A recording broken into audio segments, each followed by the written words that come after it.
Good afternoon, everyone. Good afternoon. Good afternoon. I am Deborah Gorman-Smith, and I am honored to be the Dean of the Crown Family School of Social Work, Policy, and Practice at the University of Chicago. And I am so pleased to welcome all of you today for this important discussion. It is great to see so many colleagues, so many alumni, so many maybe future alumni.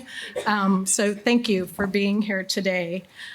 This conversation is part of a series of events co-hosted by the Crown Family School and the City Club of Chicago. Our goal is to bring together civic leaders, academics, and community members for open and inclusive conversations so we can build a stronger and more vibrant Chicago. In the coming months, we'll share ideas about social issues and innovations and explore the ways that we can work to solve big problems together using research, evidence-based policies, and direct action. I want to thank Jackie, Amanda, and the entire City Club team for their partnership around this series and for creating a space where we can engage in productive conversations about these critical social matters. Our challenges in addressing Chicago's current migrant situation are urgent and becoming more complex every day. There are no easy solutions. We need the collective knowledge, wisdom, and energy from the business, academic, government, nonprofit, and faith communities so we can develop and implement solutions that will be supportive, compassionate, responsive, and effective. The Crown Family School has a long history of engaging in research and evidence-based policy reform and the impact not just on the people served, but how policies shape the behaviors of workers and administrators on the ground. Our discussion today will share the ways policymakers, civic leaders, and researchers at universities like the University of Chicago are working together to understand, support, and navigate the many challenges faced. I'm so happy to see so many people here today interested in this conversation. And with that, I'm going to turn the mic over to WBEZ reporter Kristen Schorsch, who will introduce our speakers and moderate our discussion. Thank you.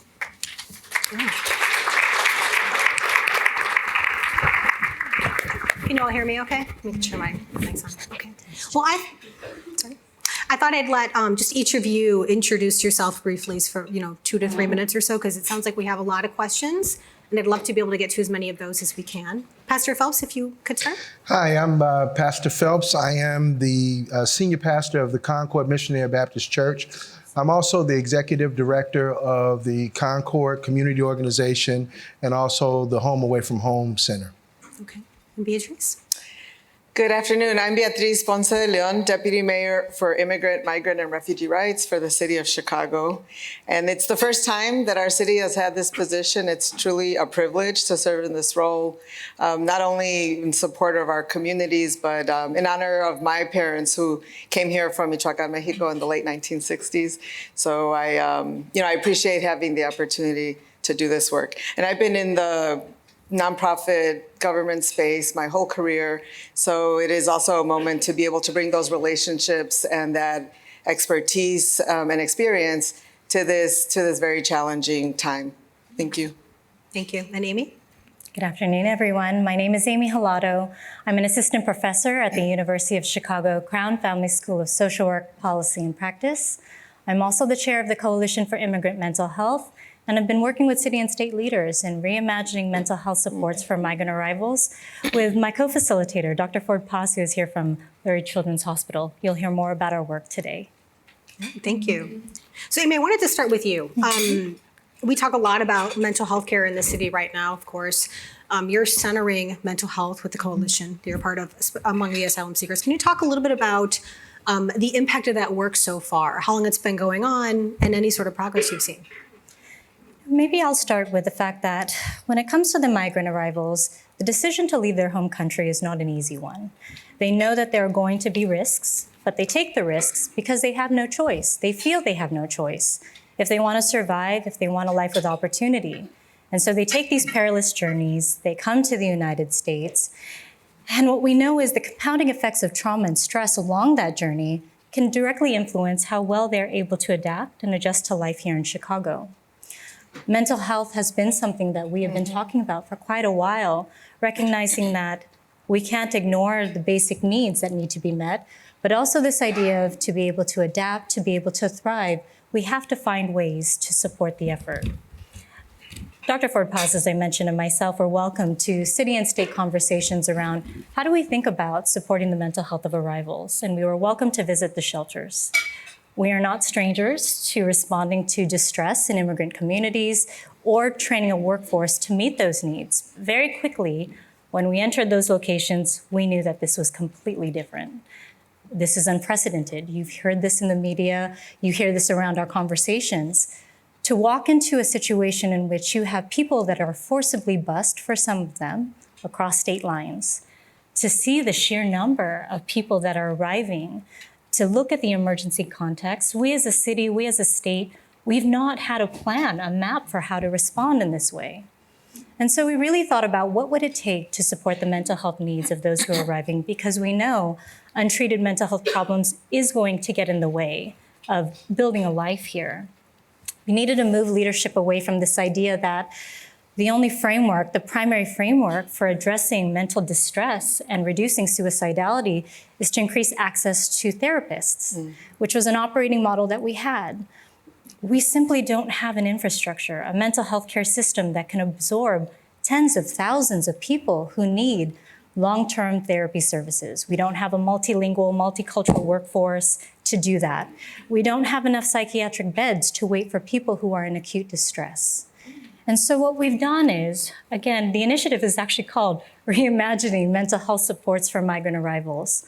My team at the U Chicago Crown Family School, Dr. Ford-Paz and her colleagues at Lurie Children's Hospital, Center for Childhood Resilience, our colleagues at the Coalition for Immigrant Mental Health came together and decided we are going to take a public health approach to mental health. We're going to train non-clinical, Spanish-speaking frontline providers who are in the shelters, who are in community-based organizations, who are in police precincts, to be the first line of support in promoting universal strategies for mental health. So we train them on how to recognize trauma and stress responses, how to validate those responses and promote adaptive coping. We are training them on how to run groups so that we can reduce the social isolation that comes with suicide risk. We are training them to look for the red flags that would warrant emergency services, and we are supporting them because we know secondary traumatic stress, compassion fatigue, burnout is quite real. And in doing so, we're narrowing the total number of people who are gonna need emergency services. To date, we were brought into the conversations quite early when the buses were arriving. We've trained over 250 frontline professionals. Our trainings are in Spanish. Again, they are staffing emergency shelters. They're in community organizations. They are in police precincts. They are doing this good work. We started this work with foundation monies. Now we are getting funded by the Illinois Department of Human Services, and we are gearing up to train another 250 frontline workers. It's about getting the power, the information to the communities that need, because the needs are so great. And how would you say this type of work can translate to like the next time we have a different level of crisis? I'm thinking like we talk about climate change crisis a lot. What kind of lessons learned can carry over to that? One of the powerful lessons is that we now understand, we have a framework for thinking about community mental health. We have a way of thinking about how do we get services to the folks that need it most. And so while our focus right now is supporting migrant arrivals, this can extend to any of our communities in Chicago, in Illinois, communities that are impacted by trauma, in particular intergenerational racial trauma. I think about community violence in our communities. I think about the impacts of climate change. Already our team has received calls from other cities that are welcoming migrant arrivals. They're asking us for more details on how do we replicate what we're doing in our city? How do we scale up what we're doing across the state? Because we are seeing these mental health trends across the country. We now have guardrails, we have a pathway, we have a framework to make sure we get these services to the people who need it most. And we don't need to rely on just one system. This is about building a system for all and really leveraging the power of our communities. Okay. Thank you for that. Pastor Phelps, you're providing a lot of wraparound services for migrants, legal aid, helping learn English, counseling for trauma. Can you take us to a moment or give us an example? Because this is really heavy work, right? Like, what keeps you going? Wow. Well, just this past week, we went to distribute blankets to the 3rd District. And most of our work has, for the most part, been with the adult male population that are at the Wadsworth shelter. But this week, we had an opportunity to get introduced to some kids, some young people. And when they come and they touch you, for us, it's a humanitarian crisis. And so when you just kind of see those people who really are hopeless in some cases, and some are hopeful, to just give them hope. We feel like they just need a little support. We feel like they just need a little opportunity. They need care. For us, it's real simple. They're here, they're hungry, they're helpless. And so what faith-based organizations do is we welcome those that are hurting, those that are hungry, and those that are homeless.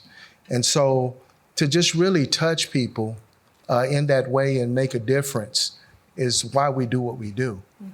And we really are making a great difference. I think, like I said, it's a humanitarian crisis that we're facing. Mm-hmm. So it needs to be all boots on the ground as far as that is concerned, all right? So all of us need to be working towards that. It's not black versus brown.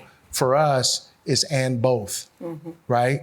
And so if they're hungry, we need to feed them. If they're naked, we need to clothe them, right? If they're thirsty, we need to give them drink, right? That's a Christian principle and Christian application. And so that's what we do. That's a Christian value that we aspire to. And we are not just doing it since August of 2022. We've been doing this for the last 59 years in the Woodlawn community, and for CCO since 2015. And so that's what we do. We see our ministry, our services as bridging the gap, because with the presence of the migrants, there have been a lot of tension, racial tension within our communities. But what we have learned, again, going back to your original question, is that not only are they resilient, but the migrants are very talented and gifted. You know, in those shelters are doctors, lawyers, teachers, business owners that are there. And they just need some support. They need credentials. They need credentials. They also need housing. They need employment opportunities. And so that's what we're doing. We're trying to help wherever we can. Yeah. Is it sustainable, what you're able to do?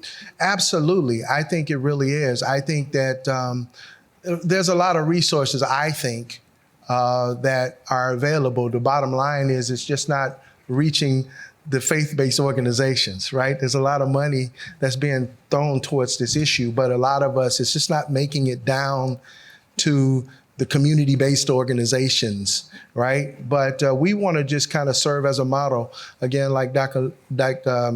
Aimee said, we want to serve as a model to show that faith-based organizations really are concerned, and we want to be a part of the solution and not a part of the problem, right? All we're looking for, again, is support. We want to partner with those individuals that, again, have the same care and compassion, because they're human, right? And so, yes, I think it's possible, highly possible. And by our indication, as we see, it's growing, right? And so the needs are going to be even more so in the coming months, right? So everybody, needs to be a part of it. So it's boots on the ground as far as we're concerned. And for us, it's not either or. If you don't hear anything else I'm saying, it's not either or, it's and both. And so we need help, boots on the ground, but we also need, again, policies and procedures that help to, quickly expedite work permits, expedite housing vouchers, expedite funding, right, and policies to kind of stop the hemorrhage, but at the same time, help those that are in the system. Yeah. Yeah, because for us, the way we see it is, like I said, they're very talented, right? They're very gifted, they're very compassionate. And so here's our vision, here's our hope. If we can help integrate them into our community, I am very confident that they will become productive citizens. All right. And if you notice what especially the Black and brown community needs, we need these kind of resources, right? And so if we can help them and they can help us, we will again, build our community, make a better, not only Woodlawn, but a better Chicago, not only a better Chicago, but a better, United States of America, if we can just work together and find ways to support one another. Yeah, thank you for that.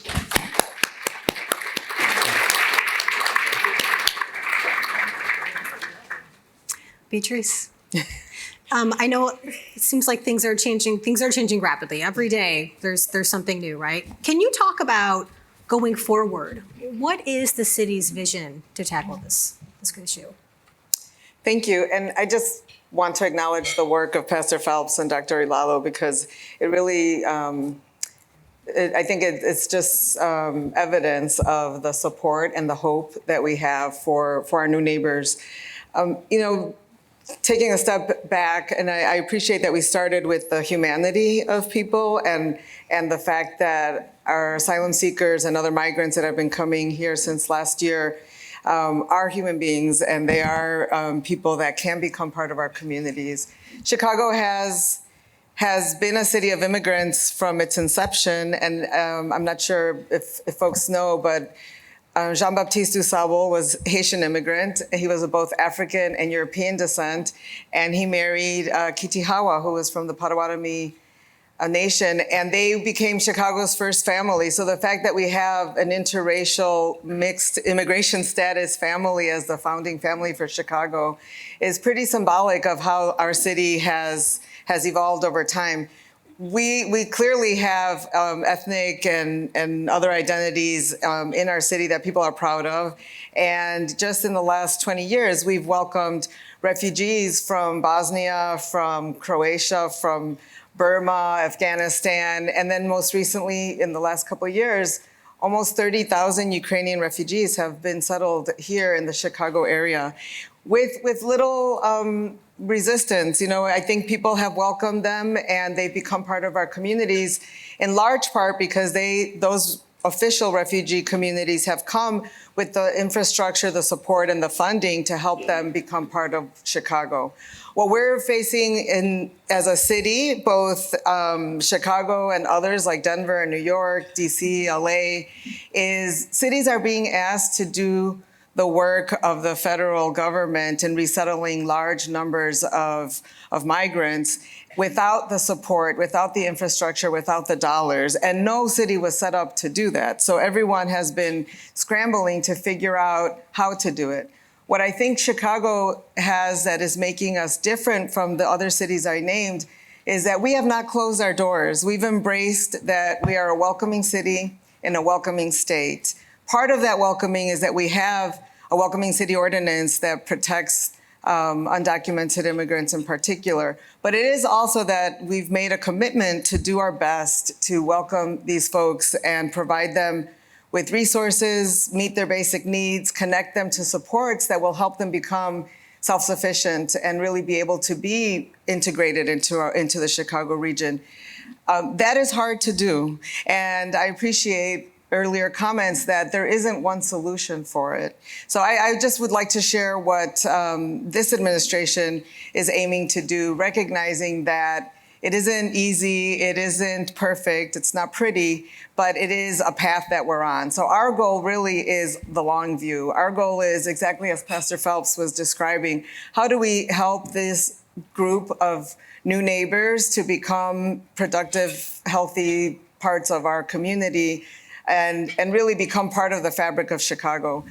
When Venezuelans started coming here in larger numbers last year, there wasn't a Venezuelan community to really embrace them and help them connect like my parents had when they first arrived to Chicago, or other immigrant groups have had. But now there is. We've welcomed over almost 20,000 new arrivals from the southern border. The majority are Venezuelan, but there are also Colombians, Haitians.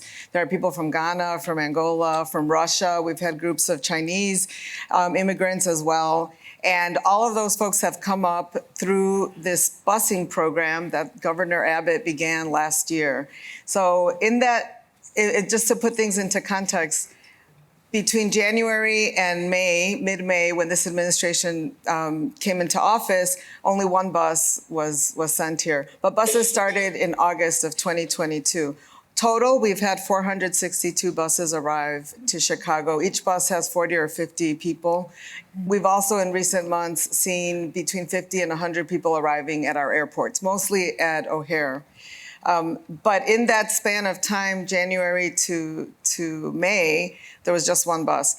When this administration came into office in mid-May, it coincided with the change of Title 42, which is when the border was open again for people to cross and request asylum.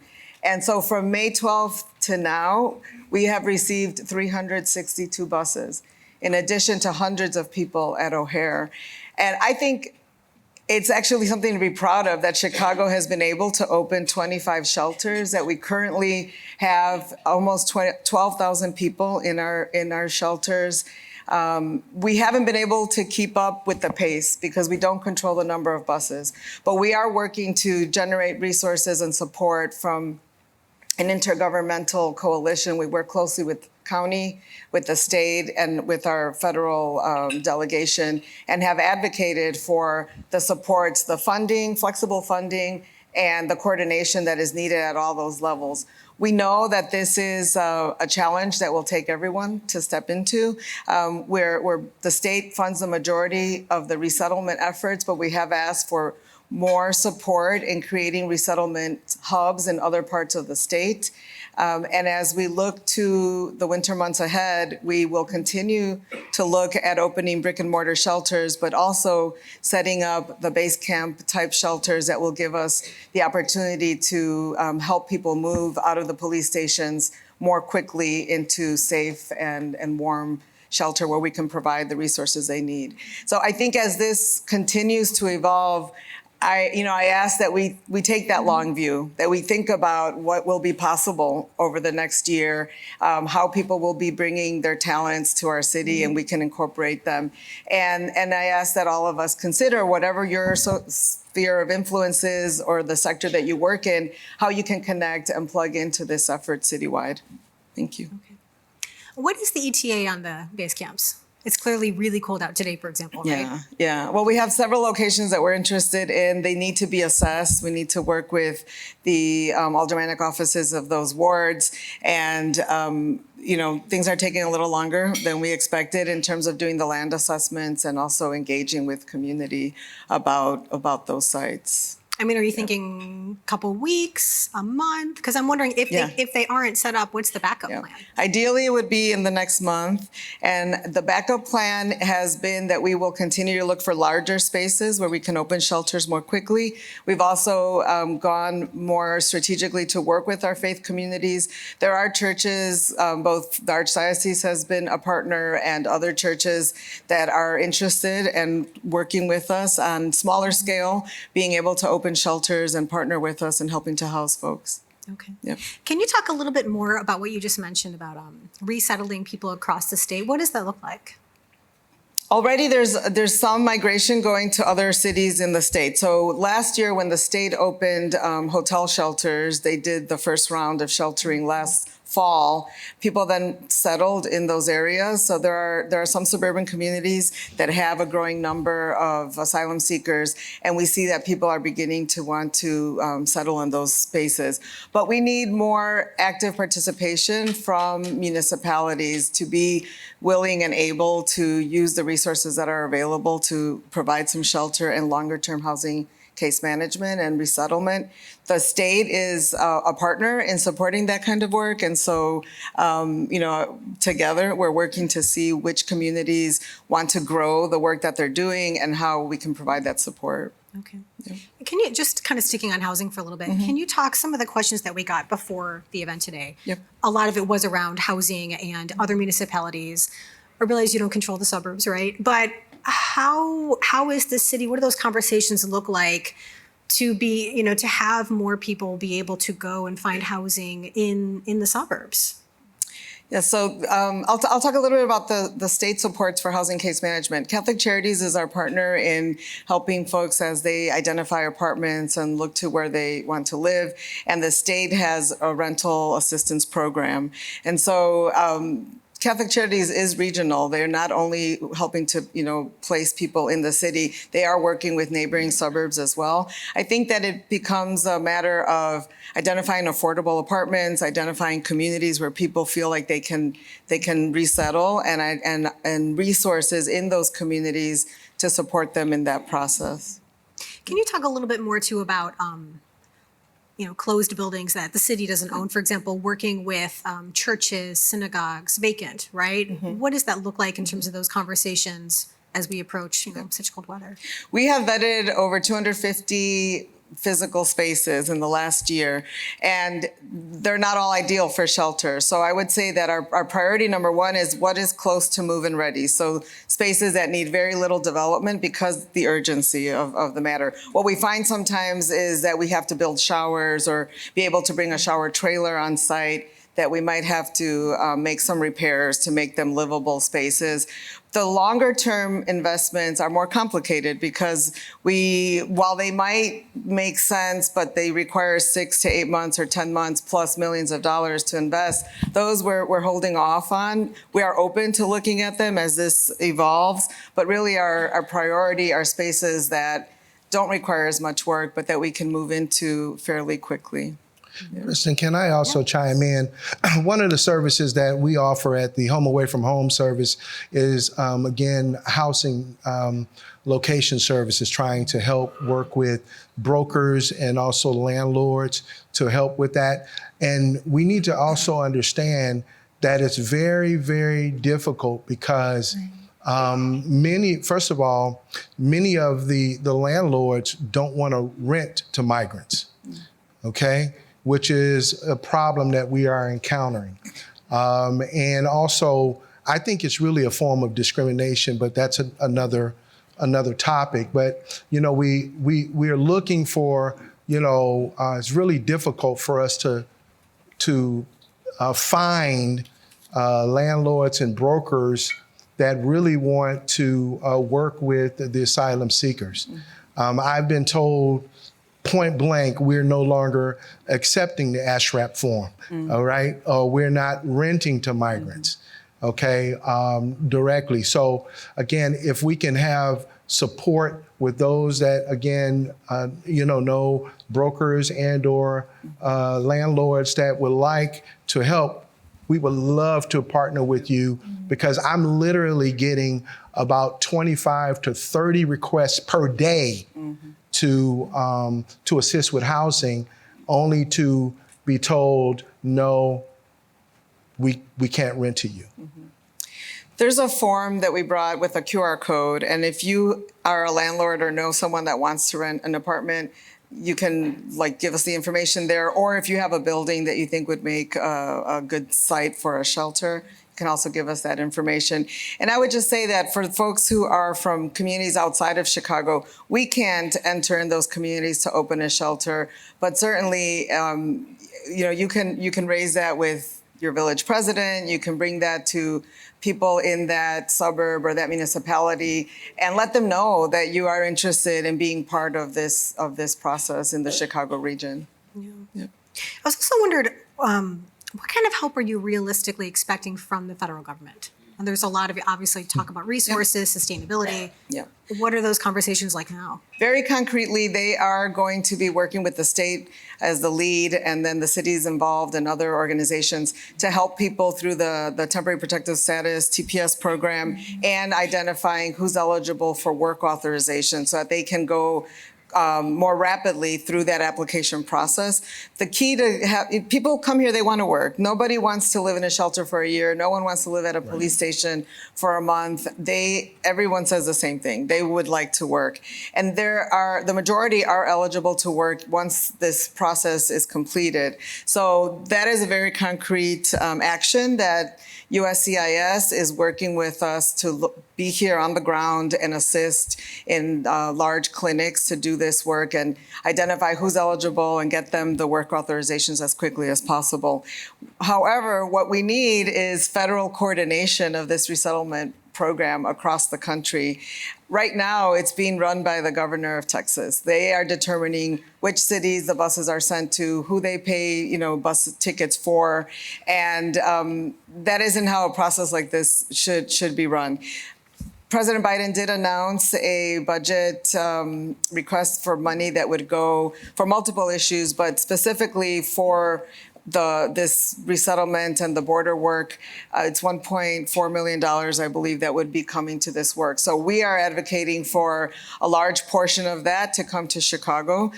New York has received more of this federal money in the past than we have, and certainly the vast majority of that money goes to the border cities. I want to comment on that because we did do a border trip, a delegation that included faith leaders, members of the legal services work, nonprofits, philanthropy, and three aldermen and myself and others from the state.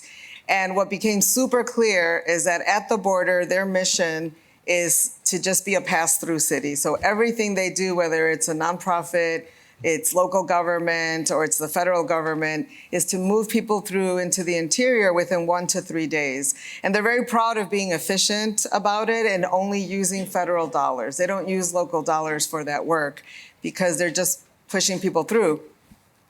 For us, it's totally the reverse, right? Ours, whether we want to or not, we are becoming resettlement cities. So the federal dollars that are available right now don't work for the interior cities. We need a different pot of money, or we need more flexibility with those dollars to be able to invest in the longer term resettlement. Okay. Yeah. Before we get to audience questions, I just want to ask each of you, what's the long-term plan for what you're all involved in? Aimee, can you start just in terms of your vision for where you see, the support groups and the support you're offering in the shelters and police stations going? The goal is to expand.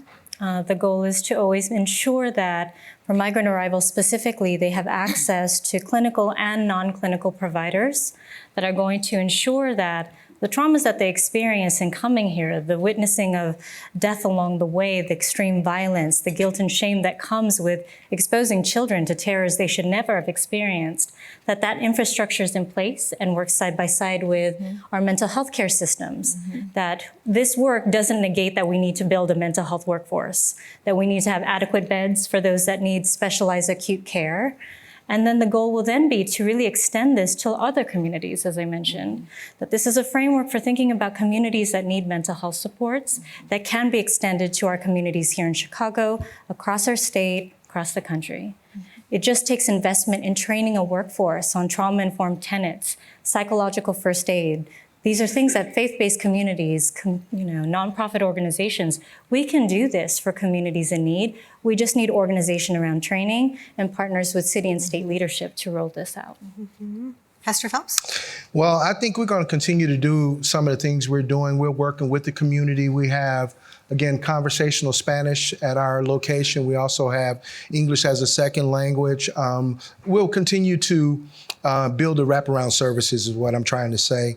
Legal support, housing, location support, physical, clothing, care packages, social, economical support on a continual basis. We'll also ramp up. We're looking to partner to do trauma counseling. So we want to continue to actually do those things additionally. We really want to be the model for bridging the gap between the Black and Brown community. So we're going to continue. We're looking at, capacity planning and strategic planning so that we can kind of grow our programs. And so, again, we need partners. And so we need financial support, and we need volunteers. We need feet on the ground, and we need to be at the table. Not only with City Hall, but in the state to kind of represent both. Because again, for us, it's not either or, right? It's and both. Okay. And Beatriz, can I just ask? Maybe let's just take it seasonally because this is changing so much. Where do you see the situation? Through the winter.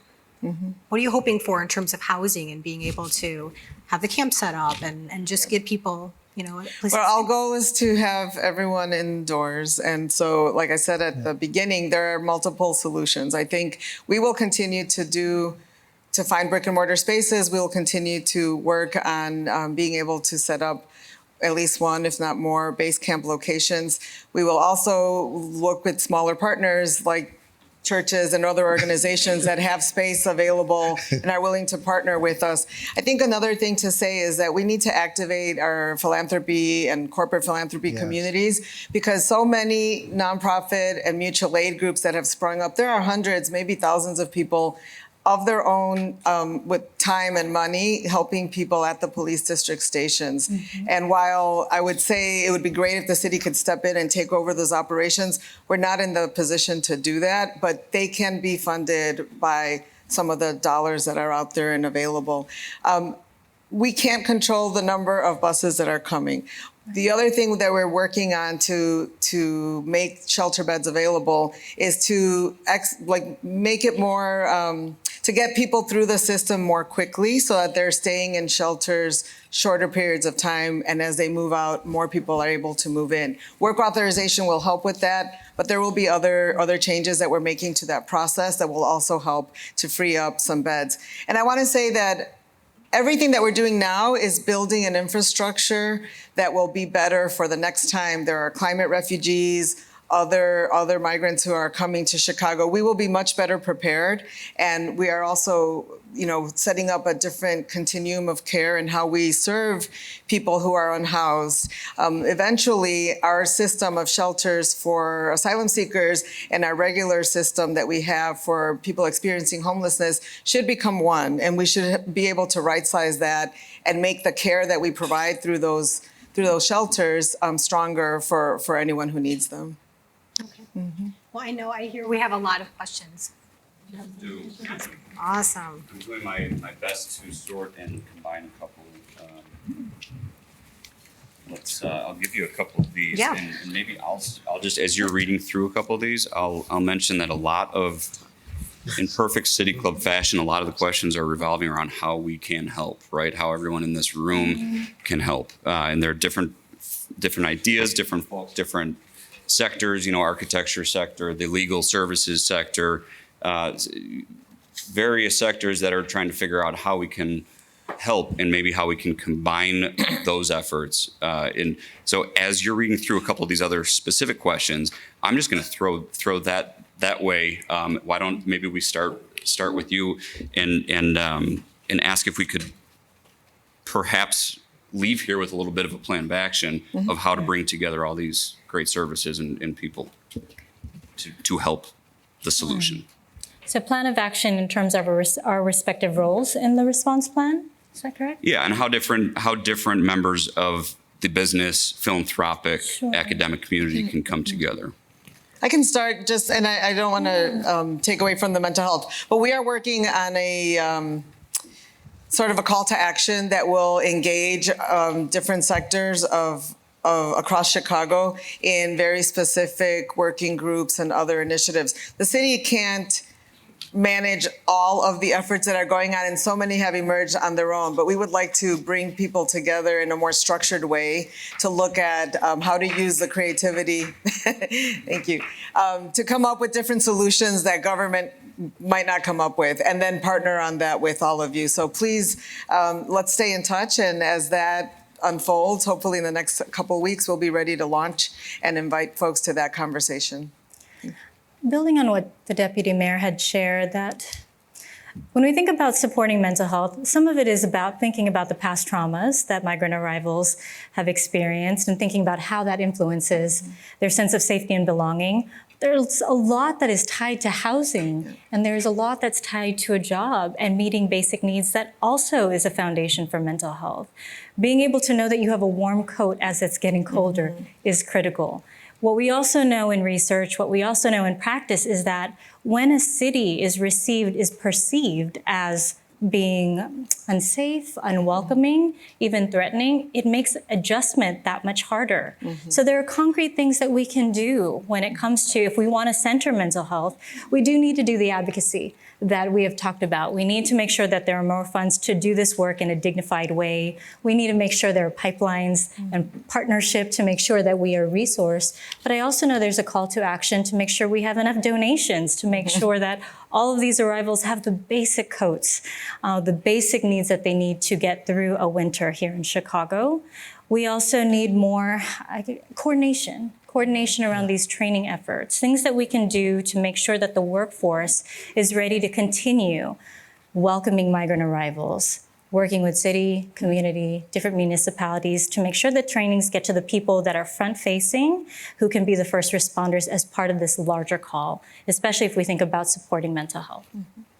Yeah, for me, I think it's a matter of communication.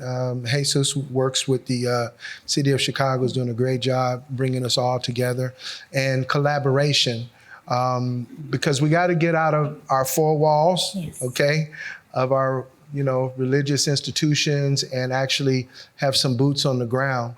But I just think that we just need to find ways to kind of collaborate. I think each individual faith-based and community-based organization need to do what we call exegesis. I think they need to look at in the community because to see the nuances, because all communities are not the same, right? And all of the needs are not the same. So we got to assess what those needs are, right? And then we need to collaborate to put resources, I think, together to kind of solve those problems. And we also need to course correct, as far as I'm concerned, because this situation is growing. And it's, to be honest with you, kind of out of control, right? And so we have to course correct as we are going. And what worked 6 months, 9 months ago may not work today, right? So we got to constantly be at the table evaluating what's going on. And so one of my colleagues here, Dr. Kiera, is here. And so I ask her all the time. I said, hey, what are the revelations? What are we learning as we are working with these migrants? Because I want to make sure that what we're doing is effective and efficient and relevant, right? So that's what I think. I think we need to really collaborate and just kind of work together to, because I think collectively we can make a difference if we just work together.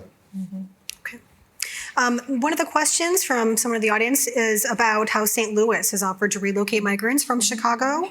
And this asks, might the city coordinate philanthropy, nonprofits, jobs, health, and social services for migrants the way St. Louis is doing? Yeah. I met with a refugee resettlement organization from St. Louis that is partnering with the mayor's office there. And they would like for us to work with them to help resettle asylum seekers from Chicago to go to St. Louis. They're not the only city. That it was an initial conversation. We're looking into doing that. We can't force anyone to move there, but we will offer them that opportunity. Pittsburgh, Pennsylvania, Topeka, Kansas, I believe Omaha, Nebraska, have not reached out to us, but have reached out to border cities. And we know that there's a growing network of city-to-city conversations, nonprofits at the city level calling each other to say, I have this family that is willing to move, would you take them in and what could you do to support them?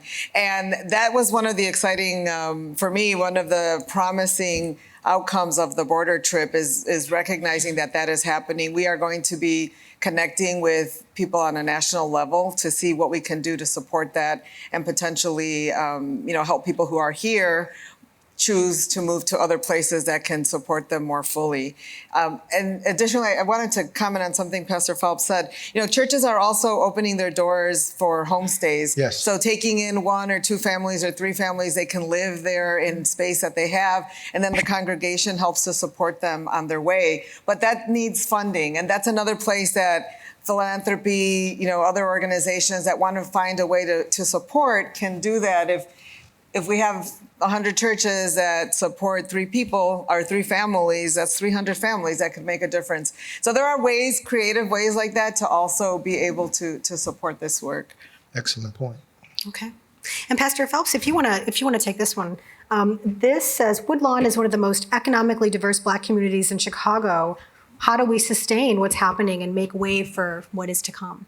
Well, again, I think it's going to, I don't want to say it's going to be easy to sustain, but I think what we're doing is creating an infrastructure, right? So that, let's just say in a perfect world, because the city had said, hey, look, we're only going to be there 2 years.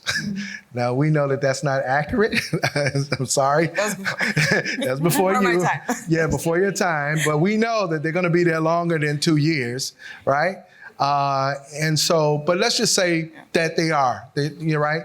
Again, they're still going to be homeless. They're still going to be hungry. There's still going to be those that need our support, right?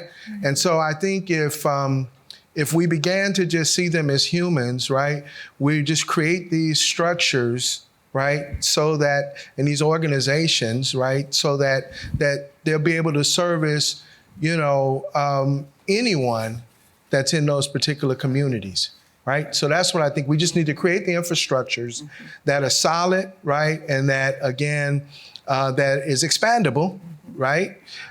So that we can continue on. So that's what I'm working with the city and other faith-based and community-based organizations like Chicago for All, which is also based in Woodlawn, to actually do. That's what we're doing. We're creating systems and structures that will be able to sustain, the system beyond this present need. Right, building something to keep exactly. going. Yeah, capacity planning. That's what we're doing. Okay. Absolutely. And Beatriz, you talked a little bit about this. Maybe talk a little bit more in terms of this this idea that migrants from Venezuela are receiving a very different reception compared to refugees from Ukraine. Can you speak a little bit about, maybe it's about legal status, but if you could talk a little bit more about why there might be. I think if we look to our history, every wave of migration has been faced with some resistance.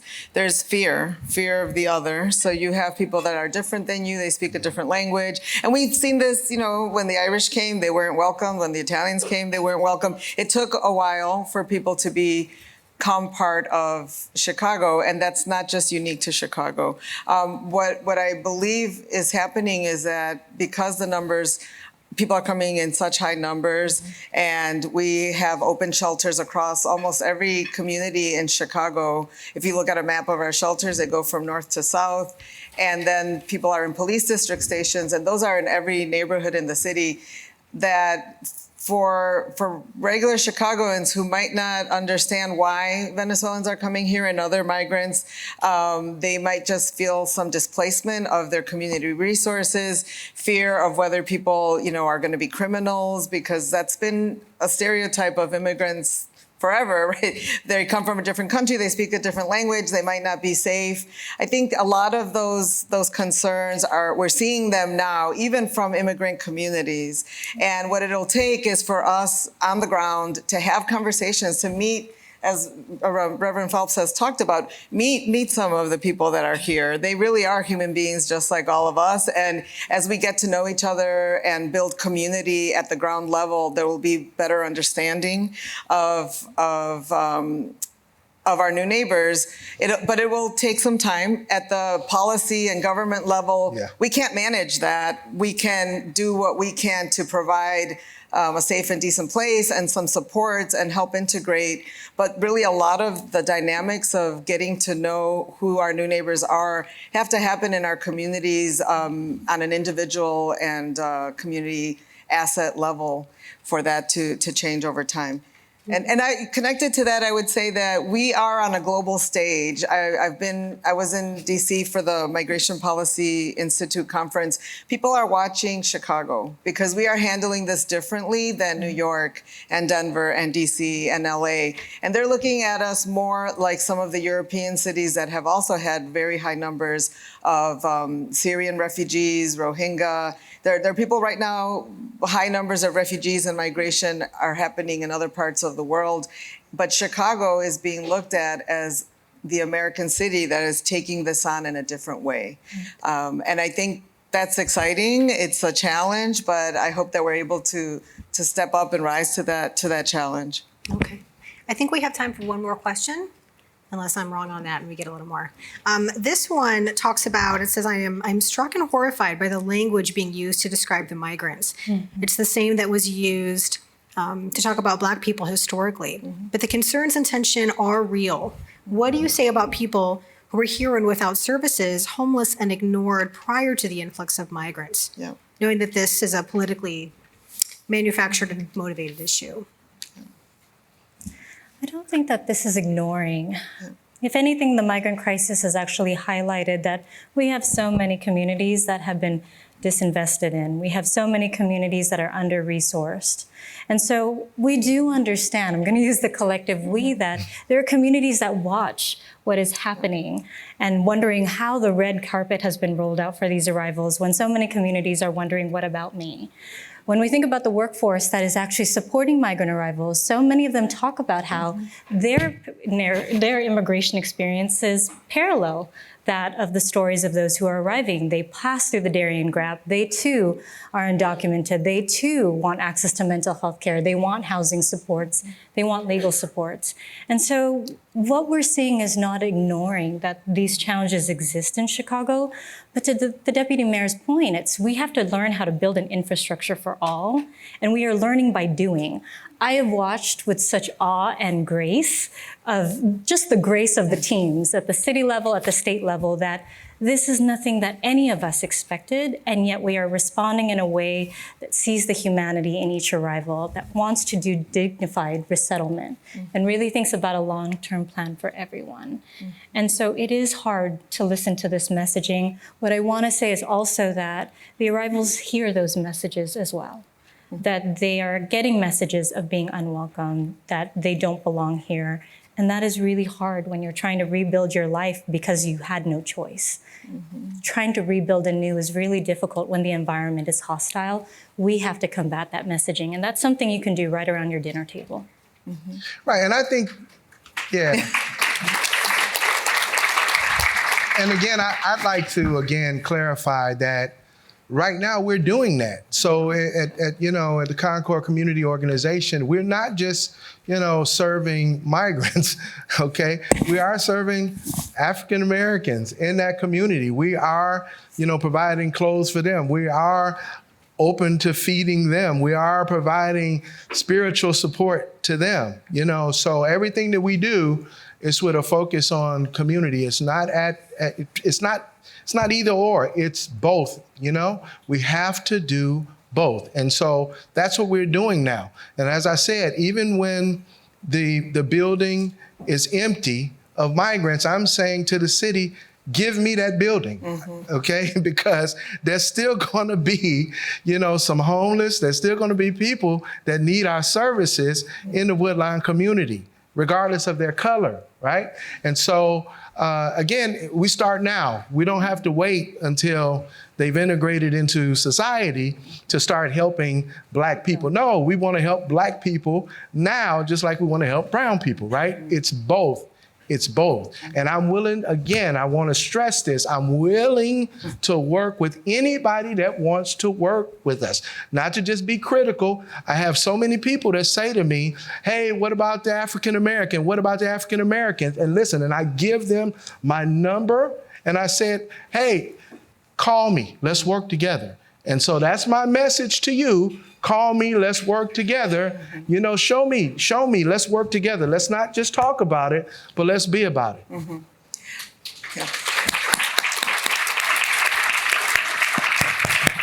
I I want to comment on the city's take on this because it is not either or. It's both and. Yeah. And Mayor Johnson is very clear about that. Some of the other things that we've worked on, One Fair Wage, which makes a difference in both Black and Brown and other communities. Bring Chicago Home, which will provide funding for longer-term affordable housing for anybody that needs it. At the state level, the Home Illinois program that is focused on supports for preventing and ending homelessness are for anybody that is unhoused and that is challenged. And I think that as a city, just in terms of numbers in this budget, $250 million has been allocated for programs to address people experiencing homelessness and $150 million for this issue. So we are trying to do both, and it is about both and, because ultimately it's building an infrastructure and a new continuum of care that will make a difference to these communities. And as we continue to look at neighborhoods that have been disinvested in historically, they will be impacted and supported by these efforts as well. Great. Thank you. So much to digest and so much more to do. Thank you, Dr. Hilado, Pastor Phelps, Deputy Mayor Ponce de León, and of course, Kristen, for asking all the tough questions. You know you're going to get the tough questions here at City Club. But thank you all for being part of the solution. And it seems to me that we're going to have all of you back soon. Clearly, this is a complex issue that it's going to take a whole lot of effort from everybody in this room and beyond. So, especially the deputy mayor, we City Club always proud to have this platform and share it with all of you who are doing good things to change the future of our city. And please, if you have something, to the pastor's point also, we love your ideas. Yep. And we love your input and your feedback. There's a lot more to come. There are some people here that are not here, some people that are not here that will want to be here. There's a lot of messages that are going to be refined and plans that will be put in place, it sounds like, and we want to be able to just be that non-biased, non-partisan platform to share that. So please do come back. To entice you to do that, I'm going to share a 1-year membership with each of you. Thank you. Thank you. As a thank you for being here. Yep. Thank you to all of you for not only being here, you could be many places and spending your time, but also for all the good you're doing in and around the city. It takes a village, right? It takes a city, and it's great to have all of you come together here at City Club where we can have these discussions. We look forward to having you back. We do have a couple of, I know Jackie mentioned tomorrow, Halloween. We've got the Community Violence Intervention panel, the Metropolitan Peace Initiatives. And then November 6th, we have our very own Deborah Witzberg, the Inspector General of the City of Chicago, is going to host a nice lunch talking about some of the work she's doing. And then, of course, November 16th, we have our event that you'll all be hearing about very soon if you haven't already. It's going to be a fun evening event that'll help celebrate the 120-year history of the City Club, but also really put an emphasis on the future in the next 100 years. Again, thank you all for being here. Thank you to our panelists. Thank you to the Crown School for helping pull this together, a great partner in all of this, and to our sponsors. We look forward to having everyone back and hopefully making things a little bit better as we go. So thanks for your efforts. Thanks for being here.